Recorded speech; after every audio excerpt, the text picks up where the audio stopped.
जी अस्सलाम वालेकुम। आज हमारा लेक्चर है कैलिफ ऑफ इस्लाम के ऊपर। हम स्टार्ट करेंगे, जिनको खुलफाए राशिदीन का कहा जाता है। ये चार खुलफाए राशिदीन थे। हम वन बाय वन जो है इनको डिस्कस करेंगे, और इसके रिलेटेड जो इम्पोर्टेंट इवेंट वो भी हमने डिस्कस करने हैं। साथ साथ अपने आप को म्यूट करते जाइएगा जो भी ज्वाइन करता जाए। अच्छा, कैलिफ ऑफ इस्लाम से अगर देखें तो खिलाफत जो है ये एक अरबी जुबान का लफ्ज है, ठीक है। कैलिफ या खिलाफत अरबी जुबान के लफ्ज खलीफा से निकला है, ठीक है। खिलाफत खिलाफत के लिए अरबी जबान का लफ्ज क्या यूज किया गया है? खिलाफत यूज किया गया है। लिटरल मीनिंग की बात करें खिलाफत की, क्या है जी? गवर्नमेंट अंडर द कैलिफ्स, यानी कि खुलफा के अंडर जो गवर्नमेंट होती है उसको क्या कहते हैं? खिलाफत कहते हैं। ये अरेबिक वर्ड जो है खलीफा के लिए कैलिफ्स के लिए अरेबिक वर्ड कौन सा यूज किया गया है? खलीफा यूज किया गया है, ठीक है। खलीफा अरबी का लफ्ज है बेसिकली। इसका लिटरल मीनिंग देखें तो क्या है? सक्सेसर, यानी कि बढ़ने वाला, आगे कामयाबी वाला। अब बेसिकली 632 एडी में खिलाफत स्टार्ट होती है आप की वफात के बाद, और ये जाती है 661 एडी तक, ठीक है। 632 से 661 हजरत हसन रजी अल्लाह ताला अन्हा तक जाती है। कैलस वैसे चार है, हजरत अली तक है। 660 में हजरत अली की डेथ होती है, और 661 में डेथ होती है। फिर 6 महीने के लिए, 7 महीने के लिए हजरत जो है हसन बनते हैं। यहाँ से हम आगे चलते हैं। अब कुछ हिस्टोरिकल डिटेल देख लेंगे कि खिलाफत जब आई, उसकी थोड़ी सी हिस्टोरिकल डिटेल देखते हैं कि कैसे खिलाफत जो है वो शुरू हुई, कौन कौन खलीफा बना। जी म्यूट कर दीजिएगा अपने आप को।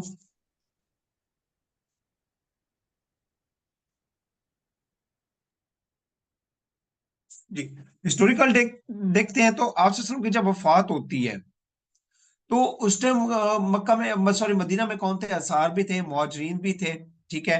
तो अंसार की क्या होती है कि ख्वाहिश होती है, क्योंकि उस टाइम जो ज्यादातर जिम्मेदारी होती है वो किसके हाथ पे होती है? साद बिन अबादा के हाथ में होती है ज्यादातर। साद बिन अबादा के हाथ में होती है। आप सल्लल्लाहु अलैहि वसल्लम उनको जो है ना करीब भी रखते होते हैं। बेशक सारों का मकाम आला है, बट उस टाइम जो आपके करीब तर थे वो कौन थे? साद बिन अबादा थे, अंसार में से। तो जिसकी वजह से अंसार क्या चाहते हैं जी? वो ये चाहते हैं जी, खलीफा कौन बने? साद बिन अबादा बने।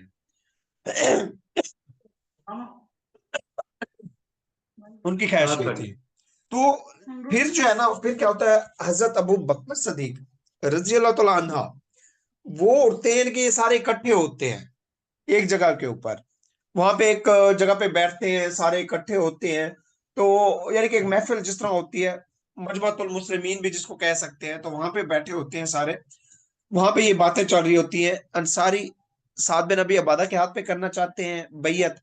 फिर हजरत बकर सदीक खड़े होते हैं, वो बकायदा आप सल्लल्लाहु अलैहि वसल्लम का पैगाम देते हैं। जी म्यूट कीजिएगा, डिस्टरबेंस होती है काफी पढ़ाते हुए। जी। तो हजरत अबू बकर सदीक जो है वो क्या करते हैं? हजरत अबू बकर सदीक खड़े होके आप सल्लल्लाहु अलैहि वसल्लम का पैगाम भी देते हैं। बल्कि कुरान पाक में अगर मैं गलत ना हूं तो बस चलो मैं आपको वर्डिंग बता देता हूँ। इस तरह होती है हजरत अबू बकर सदीक की कि जो आगे इमामत, यानी कि जो है अमारत है, वो किसके है? कुरैश के खानदान में है, यानी कि बनु हाशिम कुरैश के खानदान में। और वो इस वजह से क्योंकि आप सल्लम की जो है वो बेसत में से आ रही थी, तो इसलिए किसकी तरफ जानी चाहिए। और ये बकायदा जो है ये आपने एक जो है ना कोटेशन दे के कहा ये कि इमारत किसके पास जानी चाहिए? कुरैश की तरफ जाने चाहिए। फिर लोगों को भी समझा, सुना कि जी, उन्हें समझ आई कि वाकई हमें ऐसा करना चाहिए कि खिलाफत तो के खानदान की तरफ जानी चाहिए। तो फिर हजरत बकर सदीक कहते हैं, हजरत उमर भी मौजूद है, हजरत उस्मान भी मौजूद है, तो इनके दोनों के हाथ में से आप जिस पे रखना चाहें। तो हजरत उमर रजी अल्लाह तआला अन्हु आगे बढ़कर आपका हाथ आगे बढ़ाते हैं हजरत बकर सिद्दीक का, और ऊपर अपना हाथ रखकर बैयत कर देते हैं। इससे पहले कि कोई और बात करे, कोई और बैयत का तलबगार हो, हजरत उमर उठ के हजरत बकर सिद्दीक के ऊपर हाथ में हाथ रख के बैयत करते हैं और उनको अपना खलीफा तस्वीर करते हैं, मानते हैं। और जिसकी वजह से सारा मजमा वहां पे इकट्ठा होके खड़ा होके क्या करता है? हजरत बकर सिद्दीक के हाथ के ऊपर बैयत करता है और उनको खलीफा अव्वल बनाया जाता है। ये होती है स्टोरी। उसके बाद जो है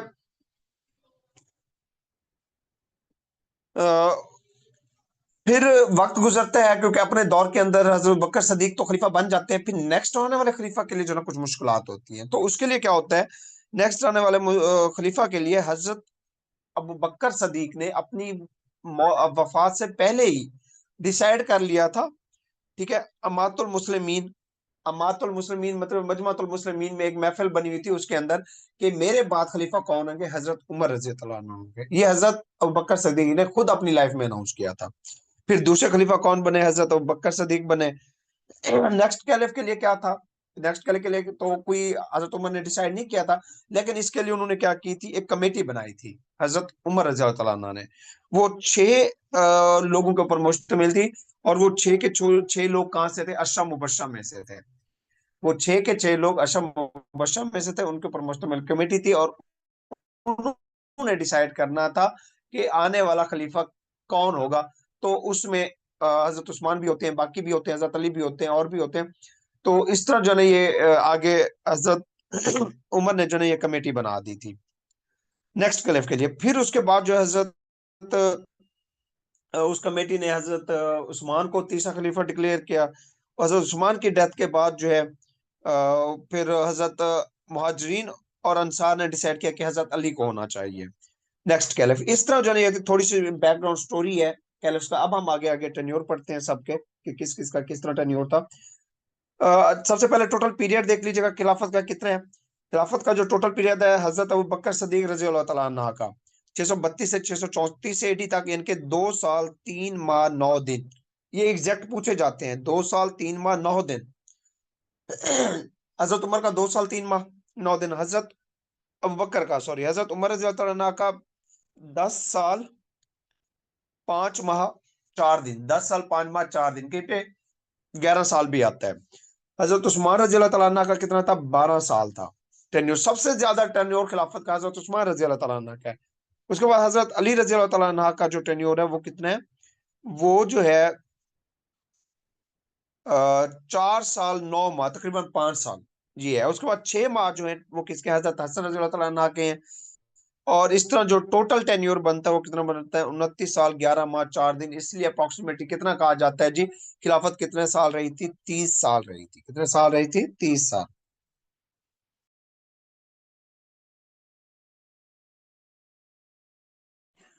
जी मुझे बताइएगा, यहाँ तक क्लियर है सबको। जी सर। हाँ जी, अब आते हैं हम हजरत अबू बकर की तरफ, हजरत अबू बकर सदीक रजी अल्लाह तआला अन्हा की तरफ। पहले खलीफा होते हैं हजरत अबू बकर सदीक। ये कब बनते हैं, 8 जून 632 एडी में बनते हैं, और 22 अगस्त 634 एडी तक रहते हैं। हिजरी की बात करें, एक,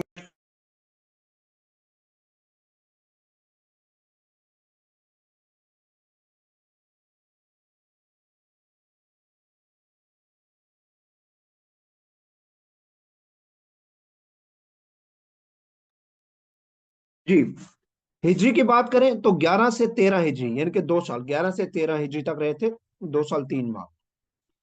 अच्छा आगे देखिएगा कि पैदा कब हुए। 573 एडी में पैदा हुए थे आप, बनु तमीम कबीला से थे। आपके 3 बेटे और 3 बेटियां थी। आपका जो टेन्योर है वो ऊपर मैंने बता दिया है। उसके बाद मर्दों में सबसे पहले इस्लाम कबूल करने वाले कौन थे, हजरत अबू बकर सदीक थे। आप जो है आप रजी अल्लाह अन्हा हजरत मोहम्मद सल्लल्लाहु अलैहि वसल्लम से कितने साल छोटे थे, 2 साल छोटे थे। आप वसल्लम के दोस्त भी थे, बचपन में ही इकट्ठे बड़े थे आप। जी जी अब आपकी बात ठीक है। रजी अल्लाह अन्हा जो है वो आई नो कि औरत के लिए होता है, और रजी अल्लाह अन हो जो है, अनहा औरत के लिए, अन हो जो है वो मर्दों के लिए होता है। ठीक है, मुझे इल्म है। वो बात होगा पढ़ते पढ़ते जो है ना वो इसलिए। और इसमें लिखना तो है नहीं, हमने हमने जस्ट ऑप्शन जो है ना वो करने हैं। आपकी तस्वीर के लिए शुक्रिया। बट आप इसको जो है ना, आपको इल्म होना चाहिए, क्योंकि आपने जस्ट टिक करना है, सर्कल फिल करना और कुछ भी नहीं करना। तो इसलिए जो है ना आप, अच्छा उसके बाद इस्लाम कबूल करने से पहले आपका नाम क्या था। अब्दुल काबा था। इस्लाम कबूल करने से पहले आपका नाम क्या था? अब्दुल काबा। जब आपने इस्लाम कबूल कर लिया उसके बाद आपका नाम किसने रखा था? हजरत मोहम्मद सल्लल्लाहु अलैहि वसल्लम ने आपका नाम क्या रखा था? अब्दुल्ला रखा था। इस्लाम कबूल करने के बाद क्या नाम रखा था? अब्दुल्ला। आपका टाइटल क्या था? सिद्दीक था। सिद्दीक भी था, अतीक भी था। ठीक है, आपका टाइटल था। आप जो है बेसिकली आप वसल्लम से कौन सी पोस्ट के ऊपर मिलते हैं? आप वसल्लम के घराने से जो ताल्लुक था हजरत अबू बकर सिद्दीक का, वो छठी पोस्ट के ऊपर था। आपके जो बाप थे, फादर, उनका नाम क्या था? उस्मान बिन आमिर था। क्या था? उस्मान बिन आमिर। आपके वालिद का नाम था, और ये पूछा जाता है उस्मान बिन, और उनकी कुनियत क्या थी? अबू कहाफा। ये पूछा जाता है कि अबू कहाफा किसके बाप थे? हजरत अबू बकर सदीक रजी अल्लाह तआला अन्हु के, क्योंकि उनकी कुनियत अबू कहाफा थी। तो इसलिए जो है ना, आपको कंफ्यूज नहीं होना। उस्मान बिन आमिर भी आ सकता है, अबू कहाफा भी आ सकता है। आपकी जो मदर थी उनका नाम क्या था? उम्मे खैर। ये पूछा गया इनके बारे में। आप हजरत अबू बकर सिद्दीक की वालदा का क्या नाम था? उम्मे खैर था। ये क्वेश्चन में कई बार आ चुका है। आपकी माँ और बाप दोनों ने इस्लाम कबूल कर लिया था बाद में, और आप जो है बाय प्रोफेशन जो है वो क्या थे? मर्चेंट थे, कपड़ों का कारोबार करते थे आप। अच्छा सर, उसके बाद इनका नॉलेज की बात। इनका जी जी। इनका यह कि 573 एडी में तो इनकी है ना बर्थ, तो फिर 632 में कैसे इन्होंने खिलाफत संभाल ली? 632 एडी में हजरत अबू बकर सदीक रजी अल्लाह तआला अन्हु ने। 632 में, अब देखिए ना, आप वसल्लम की कितने? 571 है। जी ठीक है, तो आप 2 साल बाद पैदा हो रहे थे। आप वसल्लम से 573 में हो रहे हैं। आगे देख लेंगे नहीं आप वसल्लम से। जी जी। सर, ऊपर मेंशन है ना कि 632 एडी में जो है ना, 632 से 634 एडी इनका जो टेन्योर है वो है। जी जी। तो पाँच सौ टिन्योर से तिहत्तर में मुराद तो ये। सर पाँच जी सौ जी, मैं तिहत्तर बताता हूँ। एडी में। जी जी जी, पूछिए आप कंप्लीट जी सर। कर लें। सर 573 पाँच एडी में। 573 तो बाद में नहीं आता, 632 पहले आता है।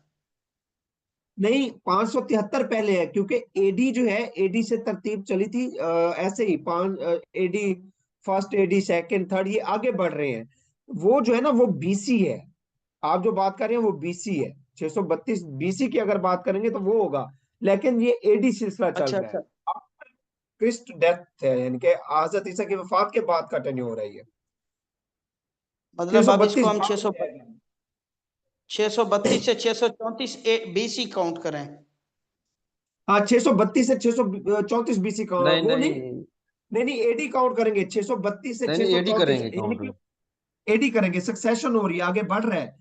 अगर बीसी में जाएंगे तो वो हाँ। आप हजरत ईसा अलैहिस्सलाम की बर्थ से पहले का था।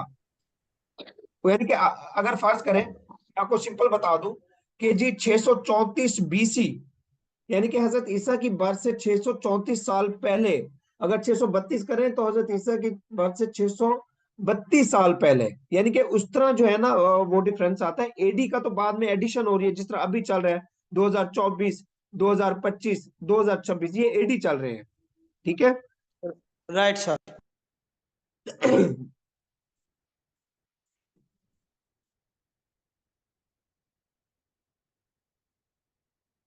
हाँ जी। इसके बाद जी अ, आपके पास कौन सा इल्म था? आपके पास जो है ख्वाबों की ताबीर का इल्म था। हजरत अबू बकर सिद्दीक के पास बैतुल माल जो है वो भी फाउंडेड आपने किया। बैतुल माल, आपको सेवियर ऑफ इस्लाम भी कहा जाता है। आपको सेवियर ऑफ इस्लाम भी कहा जाता है हजरत अबू बकर सिद्दीक को। अच्छा, हजरत अबू बकर सिद्दीक जो है बेसिकली एक रहमदिल शख्स भी थे, और ज्यादातर इन्होंने किनको फ्री कराया था? गुलाम थे हजरत बिलाल हबशी और आमिर बिन फहीरा। मैंने बताया था आमिर बिन फहीरा का हजरत अबू बकर सिद्दीक के गुलाम थे। आमिर बिन फहीरा। तो वो जो आप जब गारे जो है हिरा में थे आप, गारे शोर में, तो वहां पर जो आपको आके दूध पिलाया जाता था बकरियों का, वो यही था। ठीक है। आमिर बिन फहीरा था। ये बेसिकली गुलाम था किसका? हजरत बकर सदीक का। इन्होंने इसे आजाद करवाया था, इन दोनों को, हजरत बिलाल को भी और आमिर बिन फहीरा को भी, इनके मालकों से।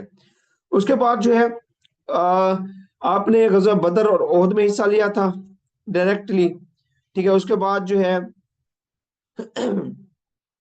आपको जो है सानियुल मसनैन के नाम से भी जाना जाता है। सानियुल मसनैन, सानियुल मसनैन के नाम इसलिए जाना जाता है क्योंकि आप गारे सौर है, गारे मैंने हीरा बता दिया, आमिर बिन फेरा गारे सौर में आते थे, क्योंकि आपने गारे सौर में 3 दिन आप के साथ क्या क्याम किया था, इसलिए आपको सानियुल मसनैन भी कहा जाता है। सानियुल मसनैन यानी कि आप के साथी भी कहा जाता है आपको सानियुल मसनैन।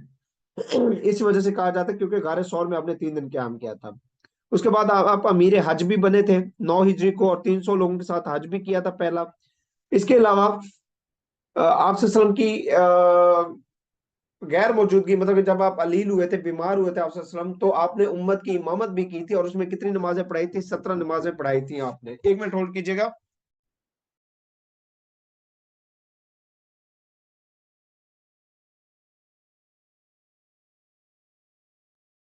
जी, तो 17 नमाजें जो है ना आपने क्या की थी? पढ़ाई थी। आप सल्लम की गैर मौजूदगी में उम्मत की इमामत करवाई थी। और इसके अलावा सफीना बनी सादा, और ये सफीना बनी सादा ये बेसिकली बनाई थी आपने किसके मुताबिक? कि कैलिफ ऑफ इस्लाम जो है वो क्या किए जाएंगे? मुंतखब किए जाएंगे, सफीना बनी सादा।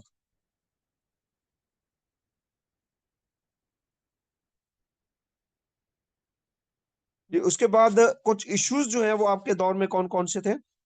आपके दौर में जो इश्यूज थे वो देख लीजिएगा कि ज़कात का इशू आया, क्योंकि जब आप की वफात हुई तो बहुत सारे लोग ऐसे थे तो मुसलमान, लेकिन उनको जो है ना कुछ इल्म के हवाले से भी कमी थी, और कुछ जो है उनमें से मुनाफिकीन भी थे और दुश्मन भी थे जो कि चालें चलते थे, जिसकी वजह से जो है ना ज़कात का इशू सबसे पहले आया। क्यों?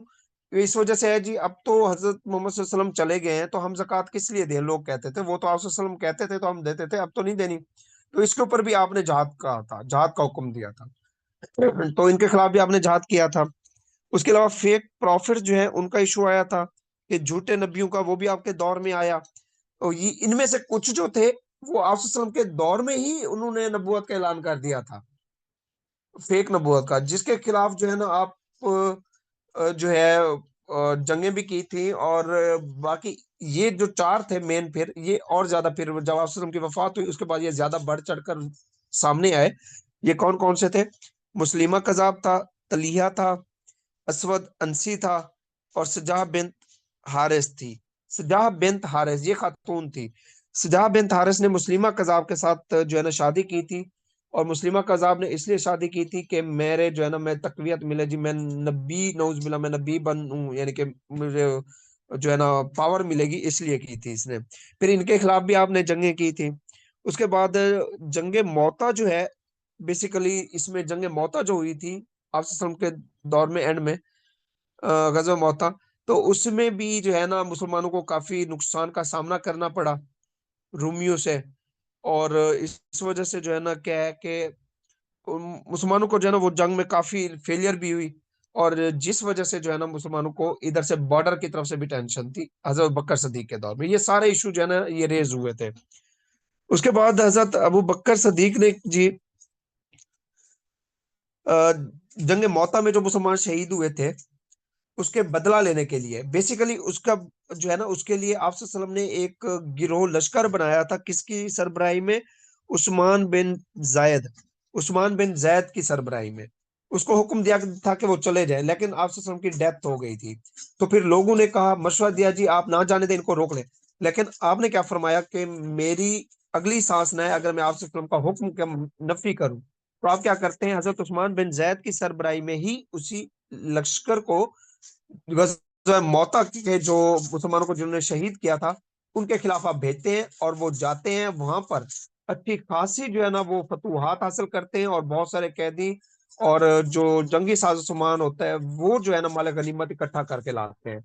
यानी कि आपकी सोच इस कदर मुतब्बर थी कि आपकी कही हुई बातें सारी सच हुई, आपके फैसले की जो डिसीजन था, यानी कि आपका जो डिसीजन था वो अच्छा साबित हुआ। इस तरह जो है ना उन,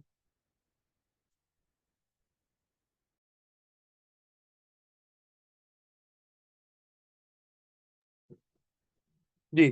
तो इस तरह जो है ना उस्मान बिन जैद जो है ना ये गज़वा मौता के जो मुसलमानों को शहीद किया गया था उसका बदला लेके आए थे। उसके बाद जंग जमामा हुई आपके दौर में। इसमें बहुत सारे हुफाज कराम शहीद हुए। तकरीबन जो है तकरीबन 1200 के करीब मुसलमान शहीद हुए थे इसमें, जंग जमामा में। 1200 के करीब मुसलमान शहीद हुए थे, जिसमें से 700 जो है ना हुफाज कराम थे, हाफिज कुरान थे। उनकी भी शहादत हुई, जिसकी वजह से जो है ना खतरा हो गया कि कुरान पाक कहीं खत्म ना हो जाए, हफाज कराम खत्म ना हो जाए। तो इसलिए आपने क्या किया था, जो कुरान पाक था उसकी बकायदा तदवीन करवाई थी, आपके दौर में हुई थी, तदवीन लिखवाया था आपने। तो तदवीन कुरान किसके दौर में हुई थी? हजरत अबू बकर सदीक में हुई थी, इनके कंपाइलेशन ऑफ द कुरान हुई थी हजरत अबू बकर सदीक के दौर में। आपने किसकी सरबराही में करवाई थी तदवीन, कंपाइलेशन करी थी? जैद बिन साबिर की। जैद बिन साबिर की सरबराही के अंदर जो है ना आपने क्या किया था, कुरान पाक को लिखवाया था।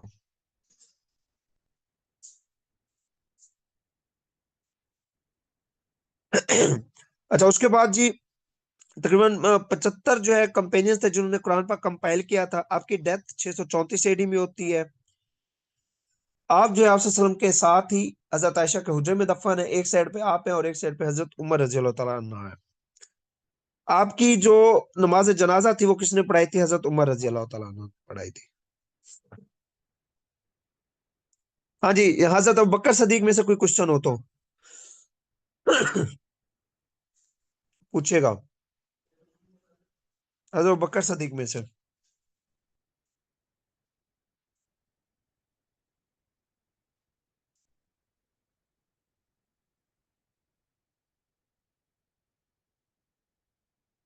क्वेश्चन हो तो हजरत अबू बकर सदीक रजी अल्लाह तआला अन्हु में से।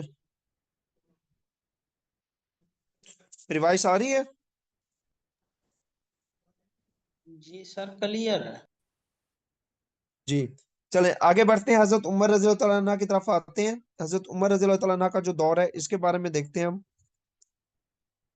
हजरत उमर रजी अल्लाह तआला अन्हा का दौर, जो ही हजरत अबू बकर सिद्दीक की डेथ होती है 634 एडी में, हजरत उमर आते हैं और ये 644 तक रहते हैं, तकरीबन 10 साल रहते हैं। 13 हिजरी से 23 हिजरी तक, 13 हिजरी से 23 हिजरी तक रहते हैं आप। हजरत उमर जो है वो कहाँ पैदा होते हैं? मक्का में पैदा हुए थे आप सल्लम, मक्का में पैदा हुए थे 584 में। आप सल्लम के 13 साल बाद, आप सल्लम के 13 साल बाद पैदा हुए थे, अमुल फेल के 13 साल बाद। आपका जो फुल नेम था उमर बिन खिताब इब्ने नफील था, उमर बिन खिताब था। आपको जो कुनियत थी वो क्या थी? अब्बू हफ्स, यानी कि हजरत हफ्सा के बाप थे ना आप, तो इसलिए आपको अब्बू हफ्स कहा जाता था। हजरत हफ्सा की वजह से आपको अब्बू हफ्स बुलाया जाता है, इनके हफ्सा के बाप। अच्छा, उसके बाद जो है टाइटल जो था वो आपका अल फारूक भी था, और अमीरुल मोमिनीन, मोमनू के अमीर, अमीरुल मोमिनीन भी आपका टाइटल था, फारूक भी आपका टाइटल था। उसके बाद जो है आप बनु अद्दी कबीले से बिलोंग करते थे। हजरत उमर ने इस्लाम कबूल किया था 690 में, आप वसल्लम की दुआओं से। कौन सी सूरत पढ़ते हुए, सुनते हुए किया था? सूरत ताहा को सुना था आपने अपनी बहन से, तब आपने इस्लाम कबूल किया था। उस टाइम आपकी उम्र कितनी थी? 32 साल थी। उसके बाद जी हजरत उमर जब आप के साथ हिजरत करके जाते हैं मदीना, तो मदीने में आपका जो अंसार भाई बनता है उसका नाम क्या था? अतबान बिन मालिक था। क्या था? अतबान बिन मालिक, ये बनी सलीम कबीले का हेड था। ये आपके क्या बनते हैं? ये आपके अंसार भाई बनते हैं मदीना में। अच्छा, उसके बाद आप सेकंड कैलिफ बनते हैं 634 ईडी के अंदर, ठीक है, 13 हिजरी को। आपका ड्यूरेशन जो है ये मैंने अभी बताया 34 से 44 एडी है।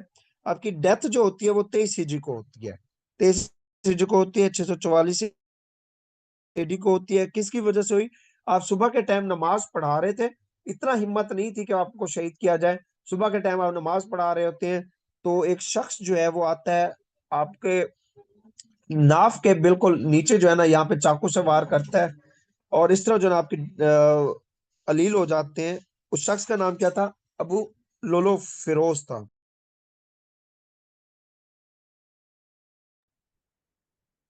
जी। तो वो कौन थे?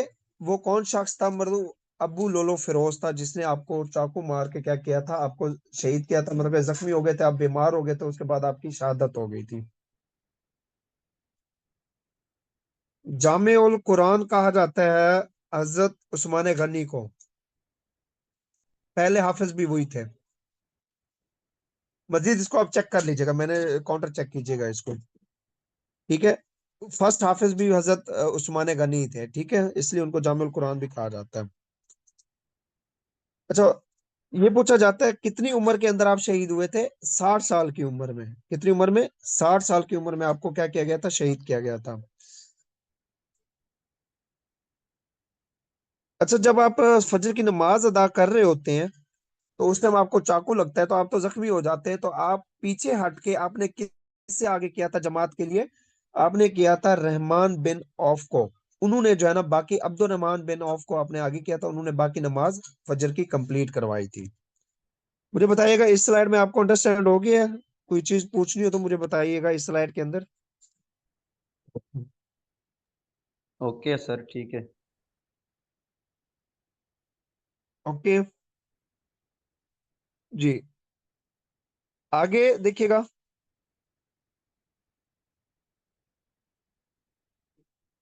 आपका जो टोटल एरिया था, यानी कि आपने जो खिलाफत की इन 10 सालों में, तो आपका जो टोटल एरिया आपने कवर किया था, फतुहात की थी, तकरीबन 22.5 लाख मुरब्बा किलोमीटर। 22.5 लाख मुरब्बा मील, किलोमीटर नहीं, मुरब्बा मील। 22.5 लाख मुरब्बा मील के ऊपर आपने क्या की थी? हुकूमत की थी। और यानी कि लीबिया से मकरान और यमन से अर्मीनिया तक ये सारा एरिया सारा क्या बनता था? ये बनता था सारे का सारा, ये 22.5 लाख मुरब्बा किलो मील बनता था। जेल खाना जात आपने तामीर किए, फाइनेंस डिपार्टमेंट तामीर किया, ओल्ड एज सिस्टम तामीर किया, इसके बाद मजलिस शोरा आपने तामीर की, जुडिशियल सिस्टम आपने तामीर किया, एस्टेब्लिश किया जुडिशियल सिस्टम। और इसके अलावा जी आपने बैतुल माल, ट्रेडिंग, टैक्सेस, एग्रीकल्चर के रिफॉर्म्स किए। आपके दौर में पूछा जाता है हिजरी कैलेंडर किसके दौर में शुरू हुआ था? हिजरी कैलेंडर हजरत उमर रजी अल्लाह तआला अन्हु के दौर में शुरू हुआ था। कब हुआ था? 16 हिजरी से। ये भी पास्ट पेपर में आया हुआ था कि हिजरी कैलेंडर कौन सी हिजरी को शुरू हुआ था? 16 हिजरी को शुरू हुआ था, ठीक है। ये भी पास्ट पेपर में क्वेश्चन आया हुआ था ये। अच्छा, इसके अलावा जी आप सल्लल्लाहु में कहा था कि अगर मेरे बाद कोई नबी होते तो हजरत उमर होते। यानी कि ये उनकी काबिलियत और उनकी जो है ना मोहब्बत के बारे में बयान किया जा रहा है। ये भी आपसे सल्लम के साथ हजरत बकर एक साइड पे, हजरत बकर और एक साइड पे हजरत उमर जो है ना आपके साथ बरीड है हजरत आयशा के हुजरे में। यहां तक आप बताइएगा, अंडरस्टैंड हो गया?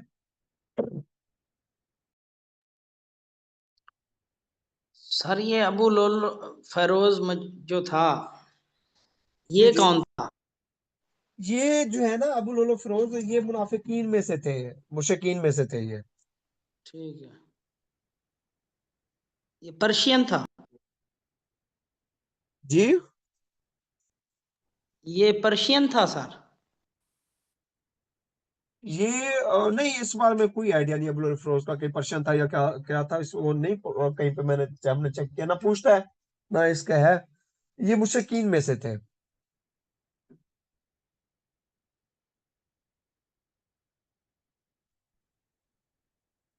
अच्छा, उसके बाद हजरत उमर के दौर में जो जंगें हुई इसके बारे में क्वेश्चन पूछे जाते हैं, ये आप देख लीजिएगा। सबसे पहली जो हुई थी जंगे कदसिया हुई थी, जंगे कदसिया।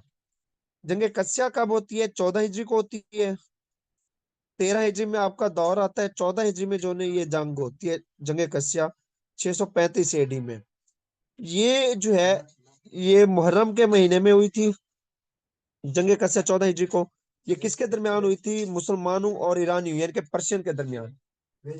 मुसलमानों और ईरानियों के दरमियान हुई थी पर्शियन के खिलाफ। जी, आपने कहा ना ईरानियन में, ये पर्शियन ही है अबू लोलो फिरोज जना, ठीक है, ये पर्शियन था, इनके खिलाफ हुई थी, तो ये अपना बदला लेने के लिए जो है ना ये इसने वो किया था। अ, मुसलमानों और पर्शियन के दरमियान होती है जंगे कसिया। ये पूछता है जंगे कसिया किसके दरमियान हुई थी? पर्शियन एंड मुस्लिम्स के दरमियान। अच्छा, पूछा जाता है जी मुसलमानों की तरफ से जंगे कासिया में किसको कमांडर बना के भेजा गया था मुस्लिम आर्मी का? साद बिन अबी वकास को। साद बिन अबी वकास को। या पूछा जाता है जी साद बिन अबी वकास कौन सी जंग में कमांडर थे? जंगे कदसिया में थे। और मुखालिफ साइड पे पर्शियन की तरफ से कौन था? रुस्तुम था। मुसलमान ये जंग जीत जाते हैं। उसके बाद जंग यरमूक होती है। जरमूक एक जगह है यहीं पे पर्शिया के अंदर ही, अ, और इराक के करीब, तो वहां पे है ये जरमूक। ये जंग जो हुई थी 15 हिजरी को हुई थी। कब हुई थी? 15 हिजरी को, अगले साल 636 एडी में। ये मुसलमानों और रोमन्स के खिलाफ हुई थी, ठीक है। इसके अंदर जो है हजरत उमर ने किसे अपॉइंट किया था? अबू उबैदा को, हजरत अबू उबैदा को as a commander of the, इसका, मुस्लिम आर्मी का, ठीक है। बल्कि ये दोबारा पॉइंट अंडरस्टैंड कर लीजिएगा, मैं दोबारा बताना चाहूंगा। ये जंग जो है जंग यरमूक, ये 15 एडी को हो जाती है।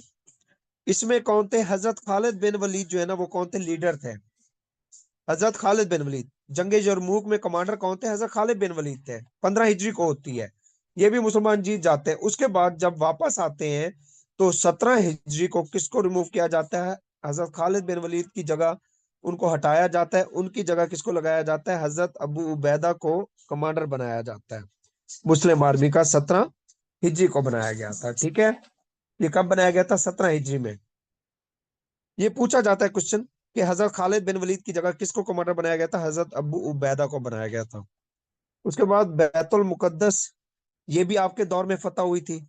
फलस्तीन यानी कि आपके दौर में फतह हुआ था 637 एडी में, 16 हिजरी को। जंग निजरान हुई थी। इसमें आपने ईसाइयों को जो है ना हिजाज से निकाला था, मक्का से, जंग निजरान में। उसके बाद जी फतेह मिस्र, जिसको फातेह मिस्र या मिस्र की फतह भी कहा जाता है, ये हुई थी 642 एडी में, 21 हिजरी को हुई थी। और इसके अंदर जो है ना आपने किसको कमांडर इन चीफ बनाया था? उमरू बिन अल आस को। उमरू बिन अल आस को। इसलिए पूछा जाता है कि फातेह मिस्र किसे कहा जाता है? फातेह मिस्र कहा जाता है उमरू बिन अल आस को कहा जाता है। उमरू बिन अल आस को फातेह मिस्र कहा जाता है। ये भी मुसलमान जीते थे। पर्शियन वार हुई। पर्शियन वार के अंदर भी मुसलमान जीते थे। और किसकी कमांड के अंदर हुआ था ये पर्शियन वार? जीते थे साद बिन अबी वकास की। पर्शियन वार, सॉरी, पर्शियन वार दोबारा हुई थी। पर्शियन वार जो है किसकी सरबराही में जीते थे? साद बिन अबी वकास की सरबराही में जीते थे 23 हिजरी को। उसके बाद जंगे नहावंद, जंगे निहावंद हुई थी, ठीक है। जंगे जंगे नहावंद जो है ये आखिरी जंग थी मुसलमानों और ईरानियों के दरमियान। 23 हिजरी को हुई थी। और इसमें जो कमांडर थे वो साद बिन अबी वकास थे, इसमें कमांडर। वो पूछता है कि ईरानियों यानी कि पर्शियन और मुस्लिम्स, इनके दरमियान जो जंग थी, आखिरी जंग कौन सी थी? जंग नहरवान थी। इसमें जो ईरानियन हुक्मरान था, बादशाह था, वो कौन था? यज़्दगर्द III था। इसको शिकस्त दी गई थी और मुसलमान जीत गए थे।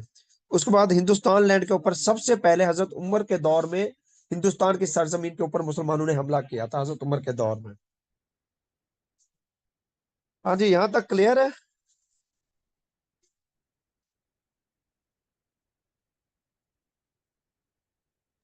ये सब क्लियर है यहाँ तक। बताइएगा यहाँ तक।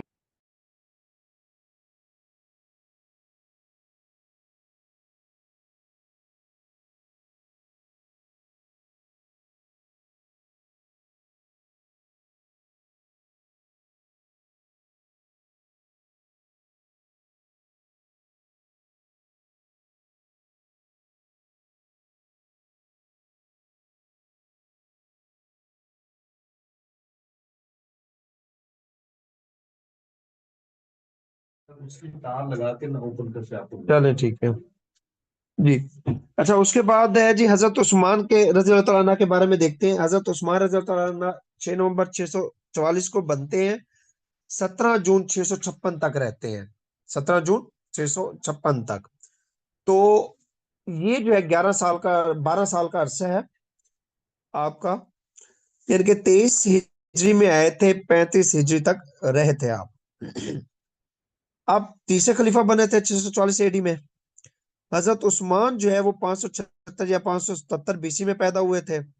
एस एडी भी कह सकते हैं। नहीं, एडी में पैदा हुए थे, नॉट बीसी, एडी में पैदा हुए थे। अच्छा, उसके बाद आपका कबीला कौन सा था? बन्नू उमैया था। आप किस कबीले से थे? बन्नू उमैया कबीले से थे आप। ठीक है, आपके फादर का नाम क्या था? अफ़ान। ये पूछा जाता है, हजरत उस्मान के फादर का नाम था उस्मान बिन अफ़ान। हजरत उस्मान बिन अफ़ान थे। वालदा का नाम क्या था? उर्वी बिन्त कुरैजा। उर्वी बिन्त कुरैजा जो है, कुरैजा जो है, इनकी वालदा का नाम था। और इनके जो टाइटल था, अल गनी भी था और जुल नौरेन भी कहा जाता है। जुल नौरेन मतलब कि आप वसल्लम के दो जो बेटे थी उनकी तरफ इशारा था। और दोनों जो है, यके बाद दीगरे, पहले एक की शादी हुई, एक बेटी के हजरत उस्मान से, फिर दूसरी की हुई, तो दो नूरों वाले कहा जाता है। जुल नौरेन क्या कहा जाता है? दो नूरों वाला। ये किसका टाइटल था? हजरत उस्मान रजी अल्लाह तआला अन्हु का। आपकी जो कुनियत थी, इस्लाम कबूल करने से पहले आपकी कुनियत क्या थी? उमरू थी। क्या थी? अबू उमरू। इस्लाम कबूल करने से पहले आपको क्या कहा जाता जी? अबू अबू उमरू कहा जाता था। और इस्लाम कबूल करने के बाद आपको क्या कहा गया था, जो कि आप सल्लम ने इनको दी थी कुनियत? अब्दुल्ला। इस्लाम कबूल करने के बाद क्या थी? अब्दुल्ला थी। अच्छा, ये सेकंड कजन भी थे और सन इन लॉ भी थे आप सल्लम के। 611 एडी में आपने इस्लाम कबूल किया था। और आपके पास कौन आए थे? हजरत अबू बकर सदीक ने आपसे कहा था और आपने इस्लाम कबूल कर लिया था। ही वॉज द फर्स्ट हाफिज कुरान। पहला हाफिज कुरान किसको कहा जाता है?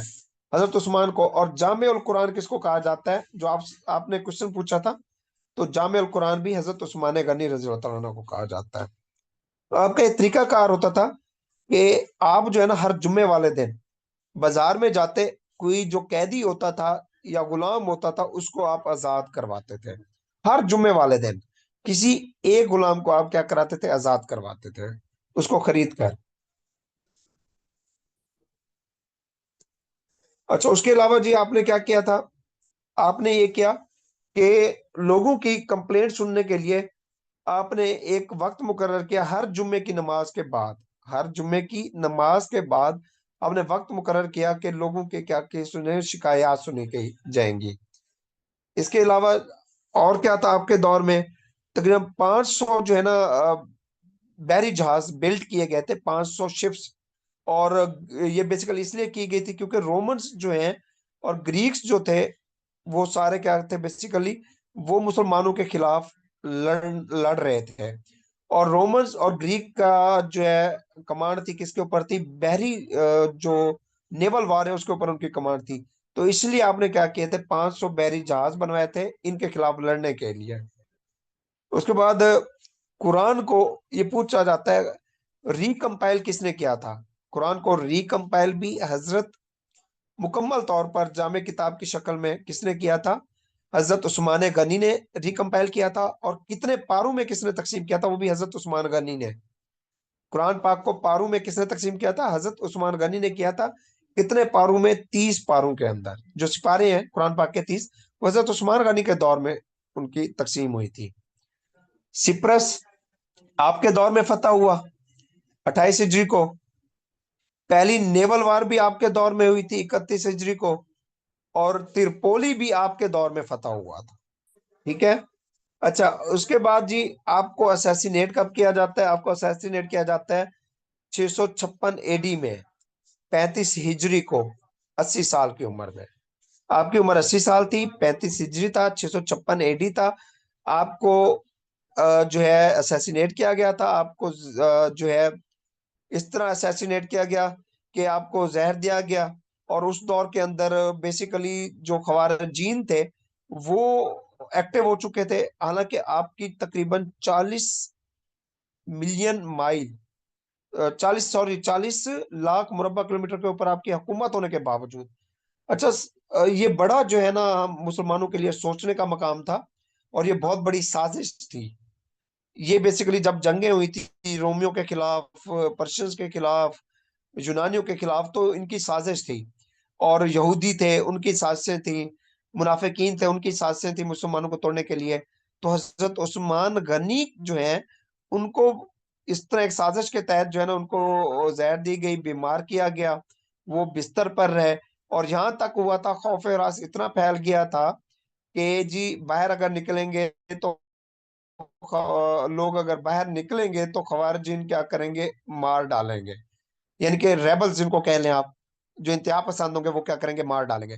तो कोई बाहर नहीं निकलता था, आप बीमार थे, आप बाहर निकल नहीं सकते थे, तो आपके घर को चारों तरफ से घेर लिया गया था। कितने दिन तकरीबन मेरे इस माइंड में नहीं आ रहा एग्जैक्ट, बट आप 1 महीने तकरीबन 40 दिन तक आप बिस्तर मर्ग पे रहे थे, और आपको बाहर नहीं निकलने दिया जाता था, और आपको कोई मिलने नहीं आ सकता था। इस हालत में आपने गुजारा है, ठीक है। उस टाइम जो है आ, ये सूरत हाल थी। और फिर आपको जो है ना वहां से निकाला जाता है, आपकी वहीं पे डेथ होती है, ठीक है। तो उस टाइम जो आपकी जब डेथ होती है, तो वहां से आपको कौन निकालता है, और आपका नमाज जनाजा कौन पढ़ता है आपको निकालने, और नमाज जनाजा किसने पढ़ाया था, जबीर बिन मोतम ने।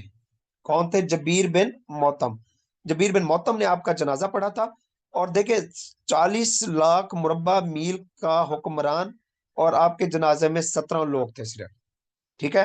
यानी कि साजिशें इस कदर फैल चुकी थी, आपके कैपिटल लोग नहीं निकलते थे। तो इस वजह से जो है ना आपकी नमाज जनाजा जो है वो जबीर बिन मोतम ने पढ़ाई थी। और आप कहाँ पे हैं, जन्नतुल बकी में आपको दफन किया गया था। और इस हद तक किया गया था कि आपकी कब्र का निशान भी मिटा दिया गया था, ताकि आपको ये जो खारिजीन है ये निकाल ना लें। इस हद तक खौफ हिरास था वहां पे। तो ये सूरत हाल थी। आपके दौर में जो अचीवमेंट्स थी, मजलिस शोरा, पूरी स्टेट को आपने प्रोविंस में तकसीम कर दिया था। आपने मस्जिदें, स्कूल और फाइनेंस डिपार्टमेंट एस्टेब्लिश किया था। हाँ जी, बताइएगा, यहाँ तक क्लियर है हजरत उस्मान का? जी सर, जी क्लियर है सर। यहाँ तक ना। जी, उसके बाद हम आते हैं हजरत अली की तरफ। हजरत अली रजी अल्लाह तआला अन्हो, इनका देखते हैं। हजरत अली रजी अल्लाह तआला अन्हो 656 से 661 एडी तक रहते हैं। और ये 35 हिजरी में आए थे, 40 हिजरी तक रहे थे। 5 साल, 4-5 साल इनकी ड्यूरेशन था, 4.5 साल या 5 साल। आप 601 ईडी में पैदा हुए थे, खाना काबा में। आपका नाम अली था। आपकी जो कुनियत थी अबू तुराब थी। कुनियत क्या थी, अबू तुराब, यानी कि तुराब के बाप। आपका जो टाइटल था वो हैदर था। नकीबे इस्लाम था, नकीबल इस्लाम, नकीबल इस्लाम आपका टाइटल था। कैमुल लैल आपका टाइटल था। सैमुल नहार आपका टाइटल था। ये चारों आपके टाइटल थे। और आपकी वालदा का नाम क्या था, फातिमा बिन्त असद था, ठीक है। आपके वालिद का नाम अबू तालिब था, आप वसल्लम के चचा थे। और आप जो है हजरत अली आप वसल्लम के फर्स्ट चचा, और सॉरी, आप वसल्लम के फर्स्ट कजन और सन इन लॉ भी थे। अच्छा, इसके अलावा कहा जाता है जी, वो कौन सी जंग है जिसमें आपने हिस्सा नहीं लिया था, बाकी सारों में लिया था? गजवा तब्बूक में आपने हिस्सा नहीं लिया था, बाकी सारों में लिया था आपने। गजवा तब्बूक में आपने हिस्सा नहीं लिया था, बाकी सारी में हिस्सा लिया था आपने। उसके बाद आपके जो तलवार थी उसका नाम क्या था, जुल्करनैन था। आपकी जो स्वॉर्ड थी, तलवार, स्वॉर्ड, उसका नाम क्या था, जुल्करनैन था। हजरत अली जो है क्योंकि सर आपको जुल्फकार है इल्म सर। के ऊपर, जी जुल्फकार, जुल्फकार, सॉरी जुल्फकार है, जुल्करनैन नहीं है, जुल्फकार है। जी गलत है। जुल्फिकार है। आपकी जो स्वॉर्ड थी उसका नाम क्या था, जुल्फकार था, जुल्करनैन नहीं था। ये बाय मिस्टेकन है, ठीक है, जुल्फकार था। अच्छा, हजरत अली क्योंकि आपको इल्म का मंबा कहा जाता था, आप लिखने में बड़े माहिर थे। जितने भी खतूत लिखे गए थे आप वसल्लम के दौर में, जो बादशाहों को भेजे गए, तो हजरत अली लिखते थे अक्सर। तो हुदैबिया जो थी, ट्रीटी ऑफ हुदैबिया, वो किसने लिखा था, उसका दिबाचा भी हजरत अली ने लिखा था। अच्छा, आपकी एक बुक थी, पूछा जाता है, नहजुल बलागा। नहजुल बलागा किसकी किताब है, हजरत अली की लिखी हुई किताब है नहजुल बलागा। आपकी शादी हजरत फातिमा से हुई थी। और आप चौथे और आखिरी खलीफा थे। आपने जो है ना जंगे जमल के बाद आपने कैपिटल अपना शिफ्ट किया था। ये मैं बताता हूँ आगे जंगे जमल के बारे में भी। आपने अपना कैपिटल शिफ्ट किया था जंगे जमल के बाद, कहां से? मदीना से कूफा शिफ्ट कर दिया था, मदीना से कूफा। अच्छा, एक और चीज भी बता दूं मैं आपको यहाँ पे, ये आप इस पढ़े हैं ना, तो यहाँ से हम डिटेल में तो इतना नहीं बता सकते क्योंकि हमने कोर्स भी कंप्लीट।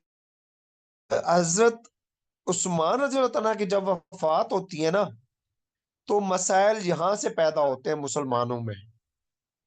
ठीक है, क्योंकि अब मदीना में कौन है? मदीना में है इस वक्त, देख लें, हजरत अली। मदीना में कौन है?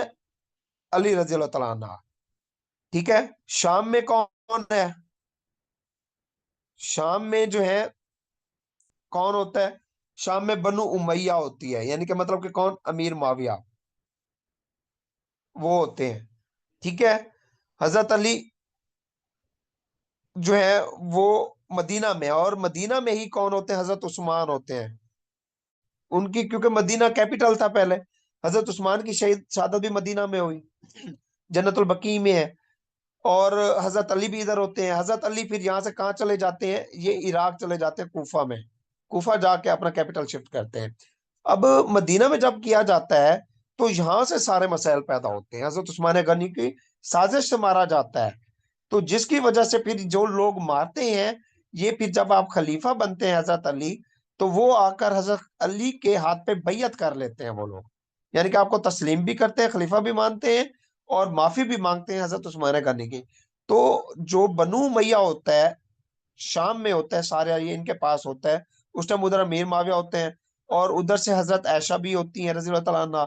वो भी हजरत उस्मान गनी की डिमांड करती हैं कि हजरत उस्मान गनी को जिन्होंने मारा है उनको हमें दिया जाए, उनको क्या किया जाए?